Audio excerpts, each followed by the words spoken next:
গীবত বা পরনিন্দা আমাদের প্রবাসীদের মধ্যে বেশি হয়। আমি প্রবাসীদের উল্লেখ করলাম কেন, বোঝার চেষ্টা করেন।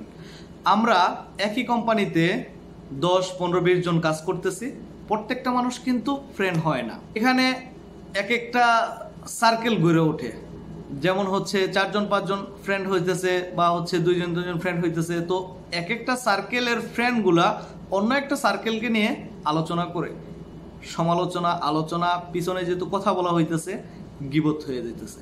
অথবা একজন ব্যক্তির সাথে বন্ধুত্ব হলে অন্য একটা ব্যক্তিকে নিয়ে আলোচনা করা হয়, এখানেও গীবত হইতেছে।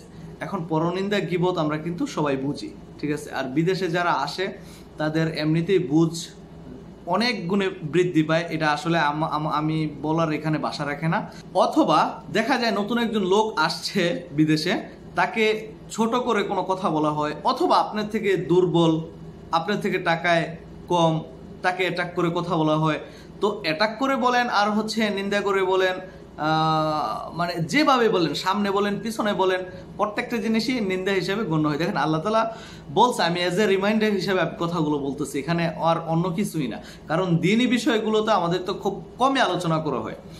আল্লাহ তাআলা বলতেছে যে সূরা হুমাযার প্রথম আয়াতে, যে ধ্বংস প্রত্যেক ওই ব্যক্তির জন্য যে পশ্চাতে এবং সম্মুখে লোকের নিন্দা করে।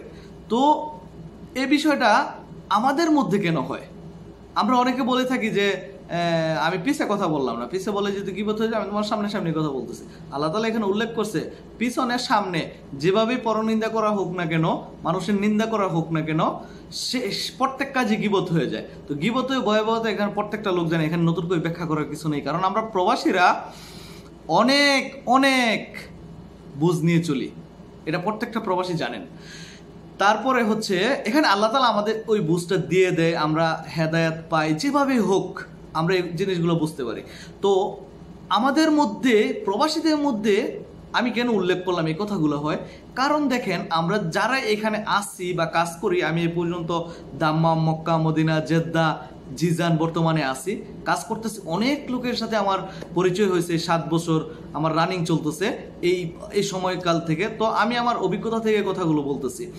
আমাদের এখানে যখন একটা লোকের সাথে আমার ফ্রেন্ডশিপ হয়, তখন তার সাথে কিন্তু আমার পারিবারিক কোনো কথাবার্তা বা আলাপ আলোচনা হয় না, আর্থিক কোনো কথাবার্তা হয় না, বা হচ্ছে আমার কোনো ভালো মন্দ নিয়ে বা পারিবারিক সামাজিক এসব নিয়ে কিন্তু কোনো কথা হয় না। তো যে কথাগুলো হয়, এর বেশিরভাগ কথাগুলোই এই অন্যজনকে নিয়ে বা কোনো একটা ইস্যু নিয়ে কথা হয়। এটা আমার ক্ষেত্রেও, আপনার ক্ষেত্রেও, আমাদের সবার ক্ষেত্রে। তো আমি কথাগুলো বললাম এজ এ রিমাইন্ডার হিসেবে। তো অনেক ভিডিও তো সামনে আসে, তো আমার ভিডিওটা যদি আসে, মনে করবেন যে এটা আসলে হয় না যে আমরা অনেক ভিডিও দেখি, হঠাৎ একটা ভিডিও দেখলাম, ভিডিওটা আমি আগে থেকে আমার জানা আছে, কিন্তু এই জিনিসটা শোনার পরে আমার জিনিসটা মনে হইলো যে না, আমার এই জিনিসটা করা উচিত না। আসসালামু আলাইকুম।